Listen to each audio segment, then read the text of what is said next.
we need to talk about Founders of Gloomhaven, which has nothing to do with that big monstrosity of a box, Gloomhaven. But it is designed by the same designer, Isaac Childress. In Founders of Gloomhaven, you're going to do some tile placement via action selection cards, and you're going to get points through trickle-down economics.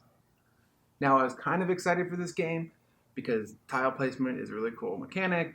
I love building cities and anything that I can have that build. And Gloomhaven had got such big praise, and it's by the same designer, so why not give it a try? Whew, that was a bad idea.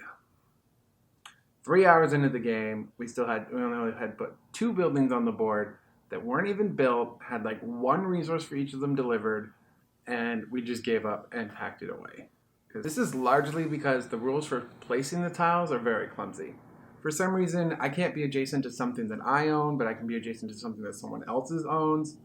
And the game is highly dependent upon roads, which don't have to actually be connected, and they can go sideways, but you need a road between your adjacency so that you can not be adjacent to build a building, unless it's an opponent's building, but then you don't have to. As you can see, it gets pretty freaking confusing. There's also no cards that explicitly allow you to build more than one building, one road at a time, or get $1 at a time. I found money very tight as well. Now, the game does have a follow mechanic, which I'm still a little bit out to lunch on as to whether or not I like. Gallerist has it, Lisboa has it. The actions in those games are very powerful.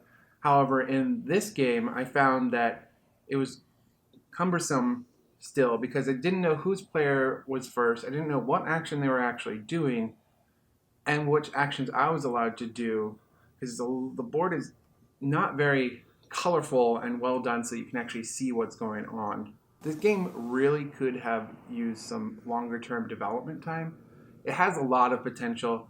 The artwork on the cards is really good, but the graphic design on them is bad, and the graphic design on the board is really bad, and the colors aren't very colorblind friendly, so one of my friends couldn't distinguish between 3 of the different clans.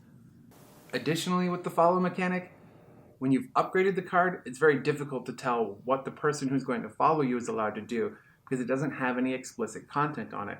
However, if it's a trade card, they can also do the base trade action. They now have to go through their hand or go through their deck, find the trade card so they can actually reference what it was. This game really could use a reference sheet. But even with a reference sheet and a simplification of the whole goods management trickle-down economics thing, the game was still really clumsy, and I just didn't like it. So, sorry, girl. Founders of Gloomhaven, sashay away.